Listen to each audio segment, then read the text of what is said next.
सतगुरु के साजे निवाज जी, प्यारे साध संगत जी, प्यार और सत्कार से कहना धन निरंकार जी। कितनी महिमा गाऊं, कितना करूं सत्कार, एक है जीभा मेरे तेरे गुण है बेशुमार। मुझ नीच निमाणी को तूने दिया है इतना प्यार, तेरा शुक्र है लख लख बार, तेरा शुक्र है लख लख बार।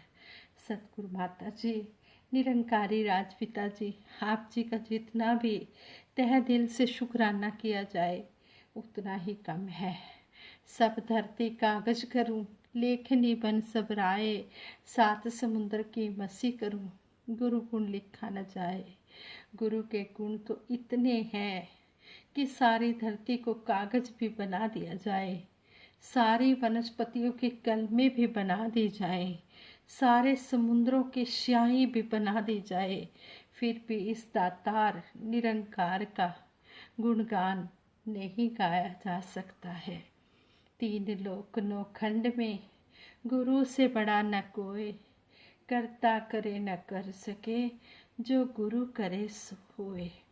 कहते हैं कि तीन लोक और नौ खंडों में गुरु से बड़ा कोई भी नहीं है। गुरु ही सब कुछ करने वाला है, गुरु ही सारी सृष्टि को चलाने वाला है। गुरु के हाथ में ही लाभ हानि यश अपयश जन्म मरण सब कुछ है। ऐसे दातार प्रभु का हम हर पल शुक्राना भी करते हैं और आशीर्वाद भी यही मांगते हैं कि सच्चे पातशाह जिस तरह आप जी ने अपने चरणों से जोड़ा है, इसी तरह चरणों से अंतिम श्वास तक जोड़े रखना। दासी एक स्टोरी आप जी के चरणों में, संगत माँ के चरणों में शेयर करने जा रही है। संगत माँ ये स्टोरी परवान करें। इस स्टोरी में हमें यही समझाया गया है कि जिसके पल्ले नाम धन है वही सच्चा शहंशाह है। जब नाम धन जिंदगी में आ जाता है फिर सबर सिदक का चोला भी वो जीव पहन लेता है। कहते हैं एक नगर का राजा जिसे भगवान ने निरंकार ने सब कुछ दिया, एक समृद्ध राज्य, सुशील और गुणवती पत्नी, संस्कारी संतान, सब कुछ था उसके पास, पर फिर भी दुखी का दुखी ही वह रहता था। एक बार वह राजा घूमते घूमते एक छोटे से गांव में पहुंचा, जहां एक कुम्हार भगवान भोले बाबा के मंदिर के बाहर मटकियां बेच रहा था और कुछ मटकियों में पानी भर रखा था और वहीं पर लेटे लेटे हरि भजन गा रहा था। राजा वहां आया और भगवान भोले बाबा के दर्शन किए और कुम्हार के पास जाकर बैठा तो कुम्हार ने बड़े ही आदर भाव से राजा को पानी पिलाया। राजा कुम्हार के ऐसे व्यवहार से बहुत प्रभावित हुआ और राजा ने सोचा कि ये इतनी सी मटकियों को बेचकर क्या कमाता होगा। तो राजा ने उस कुम्हार से कहा, प्रजापति जी, आप मेरे साथ मेरे नगर चलोगे? प्रजापति ने कहा, राजा जी, आपके नगर चलकर क्या करूँगा? राजा ने कुम्हार से कहा, वहाँ चलना मेरे नगर में और वहाँ खूब मटकियाँ बनाना। प्रजापति ने कहा, फिर उन मटकियों का क्या करूँगा? राजा ने कहा, अरे क्या करेगा, उन्हें बेचना मटकियों को और खूब पैसा कमाना। प्रजापति ने कहा, राजा जी, फिर उस पैसे का मैं क्या करूँगा? राजा ने कहा, अरे पैसे का क्या करेगा, अरे पैसा ही सब कुछ है। प्रजापति ने कहा, अच्छा राजन, अब आप मुझे ये बताइए कि उस पैसे से क्या करूँगा? राजा ने कहा, अरे फिर आराम से भगवान का भजन करना और फिर तुम आनंद में रहना। प्रजापति ने कहा, क्षमा करना है राजन, पर आप मुझे ये बताइए कि अभी मैं क्या कर रहा हूँ। पूरी ईमानदारी से मुझे बताना। काफ़ी सोच विचार करके राजा ने कहा राजा ने कहा, प्रजापति, आप इस समय आराम से भगवान का भजन कर रहे हैं और जहाँ तक मुझे दिख रहा है आप पूरे आनंद में हैं। प्रजापति ने कहा, हाँ राजन, यही तो मैं आपसे कह रहा हूँ कि आनंद पैसे से प्राप्त नहीं किया जा सकता है। राजा ने कहा, हे प्रजापति जी, कृपया करके आप मुझे ये बताने की कृपा करें कि आनंद की प्राप्ति कैसे होगी। प्रजापति ने कहा, हे राजन, मांगो मत, देना सीखो, और यदि आपने देना सीख लिया तो समझ लेना आपने आनंद की राह पर कदम रख लिया। स्वार्थ को त्यागो, परमार्थ को चुनो। हे राजन, अधिकांश लोगों के दुख का सबसे बड़ा कारण यही है कि जो कुछ भी उनके पास है वो उसमें सुखी नहीं है और बस जो नहीं है उसे पाने के चक्कर में दुखी हैं। अरे भाई, जो है उसमें खुश रहना सीख लो, दुख अपने आप चले जाएंगे। और जो नहीं है, क्यों उसके चक्कर में दुखी रहते हो। आत्म संतोष से बड़ा कोई सुख नहीं है। जिसके पास संतोष रूपी धन है वही सबसे बड़ा सुखी है और वही आनंद में है और सही मायने में वही शहंशाह है। जिसका मन मस्त है, इस प्रभु परमात्मा के चरणों में लगा हुआ है, वही शहंशाह है। जैसे कहते हैं, अशव धन, बाजी धन और रतन धन खान, जब आवे संतोष धन, सब धन दूरी समान। संतोष धन जिसके पास होता है फिर उसे किसी और धन की जरूरत नहीं होती है। कहते हैं ये संतोष रूपी धन कोई धन दौलतों से नहीं खरीदा जा सकता, ये मन की शांति से मिलता है। लेकिन मन की शांति उसी के अंदर आ सकती है जिसके मन में पूरी तरह से इस निरंकार का ये ज्ञान बस जाता है। फिर कहते हैं कि जब ये निरंकार का ज्ञान मन में बस जाता है फिर ऐसे जीव को पूरी तरह से ब्रह्म ज्ञान की समझ आ जाती है कि जो आनंद है, ये आनंद कहीं नहीं मिलता, ये भगवान के चरणों में मिलता है। सबर सिदक दा चोला होवे, तेरा एक सहारा रहे, साधु रह के दुनिया अंदर, वांग कमल दे न्यारा रहे।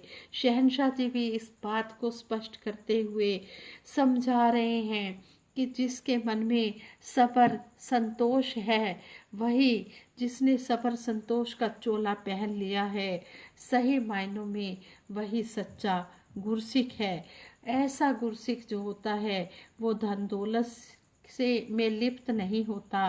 वो धन दौलत इतनी ही इकट्ठी करता है जिसमें अपने परिवार का गुजारा अच्छे से हो जाए और जो भी संत महात्मा सतगुरु का रूप दरवाजे पर आए उसका भी आदर मान हो जाए, इतनी वो माया गुजरान के लिए लेता है।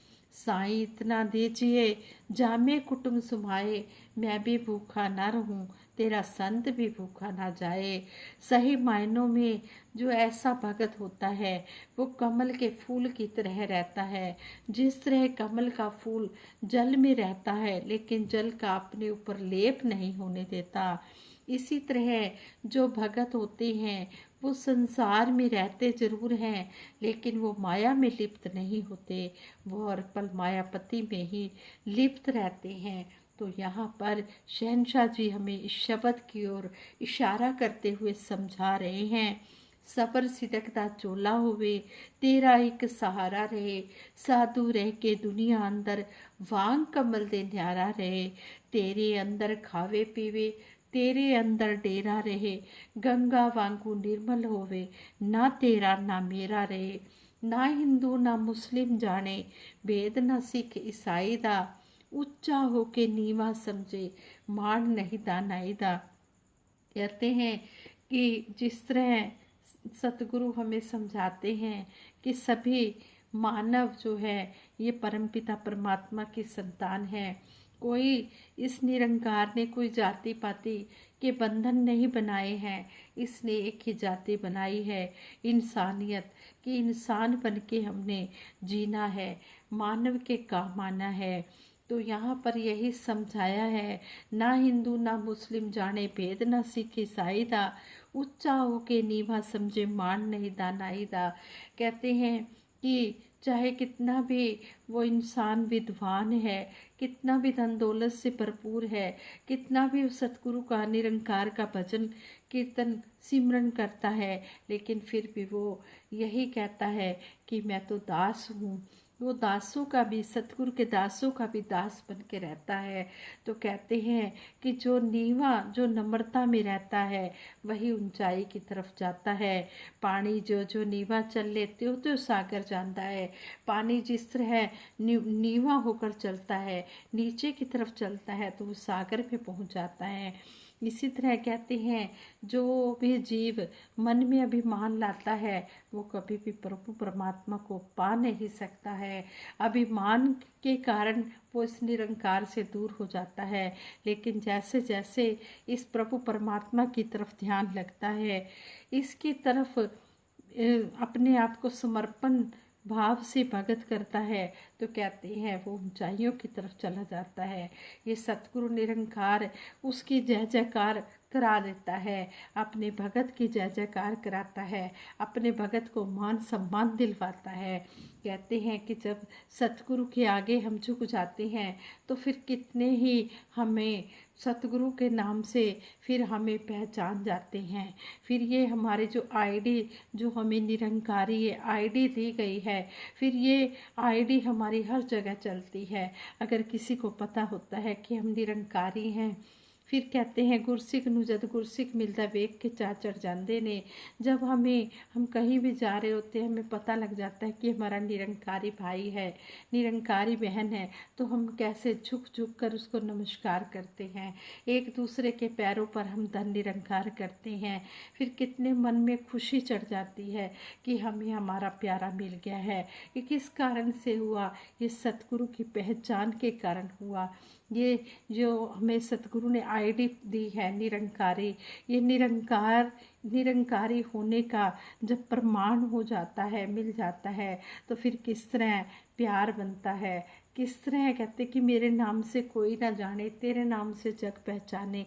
हमारे नाम से कोई नहीं जानता, लेकिन जब हम कह देते हैं कि हम निरंकारी हैं, हमने ब्रह्म ज्ञान लिया हुआ है, और जब हमें पता लगता है कि दूसरा भी निरंकारी है, तो इतनी मन में खुशियाँ आ जाती हैं, इतनी फिर हम एक दूसरे को मान सम्मान देने लग जाते हैं। गुरसिख नू जद गुरसिख मिलता वेख के चा चढ़ जाते ने, एक दूजे के पैरों उत्ते न्यो न्यो शीश झुकाते ने। एहो चाल है भगतां वाली, एहो ही गुरसिखी है, एहो ही है खंडियो तिखी, एहो बालो निक्की है। जिस गुरसिख नू निभना भुले, उत्थे गुरु खलोना नहीं, कहे अवतार एहो जे सिख दे नाल गुरु ने होना नहीं। कहते हैं कि जहाँ पर गुरसिख निभना भूल जाता है, दिल से वो नमस्कार नहीं करता, तो कहते हैं कि वहाँ पर गुरु नहीं खड़ा होता उसके साथ। ऐसे भगत के साथ गुरु नहीं खड़ा होता, क्योंकि गुरु कहता है कि तू ज्ञान पर पूर्ण नहीं चल रहा।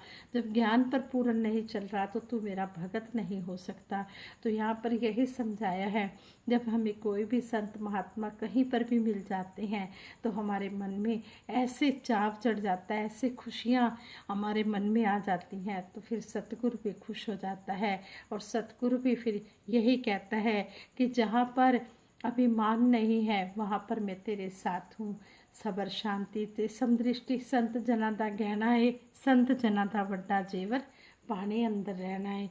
शहनशाह जी ने सारे शब्द का सारांश यही हमें समझाया है कि जिसके अंदर सबर शांति है, संतोष है, वही सबसे बड़ा गुरसिख है, जो इसके भाड़े में रहता है। जो कुछ देवे वो कुछ खा के शुक्र मनाना सीखिए। जो भी है दे रहा है, जिस रंग में भी ये रख रहा है, जब भगत सही मायनों में सच्चे दिल से इसके आगे अरदास करता है, तो ये सच्चा पातशाह बहुत ही खुश होता है। ऐसे भगत को ये बिना मांगे सारी खुशियाँ दे देता है। किसी चीज़ की फिर ऐसे भगत को कमी नहीं रहने देता। ऐसे भगत के अंदर सबर सिदक का चोला पहना देता है। उसके मन में सबर सिदक का चोला निवास कर जाता है। ऐसा भगत हर पल सतगुरु के चरणों में अपने आप को समर्पित कर देता है। हे देव, समर्पित कर पाए हर श्वास तुम्हारे चरणों में दृढ़ से दृढ़तर होता जाए, विश्वास तुम्हारे चरणों में। फिर भगत यही अरदास करता है कि हे मेरे मालिक दीनदयाल, हमारा विश्वास आप जी के चरणों में मजबूत बना रहे और जो भी आप जी दे रहे हैं, आप जी की रजा में रहते हुए हम यह जीवन गुजारते चले जाएं। कभी भी हम गिले शिकवे ना करें, शिकवे से हम शुक्राने में आएं और हर पल सतगुरु के गुण गाते चले जाएं। साथ संगत जी, दासी से विचार करते हुए बहुत सी गलतियां हुई होंगी। उन गलतियों के लिए आप जी क्षमा करना और आगे के लिए सुमत बख्शना। दासी सबके भले की कामना के लिए सिमरन करवाएगी। सभी ने मिलकर सिमरन में साथ देना है। तू ही निरंकार, मैं तेरी शरण हाँ, मैनू बख्श लो। तू ही निरंकार, मैं तेरी शरण हाँ, मैनू बख्श लो। तू ही निरंकार, मैं तेरी शरण हाँ, मैनू बख्श लो।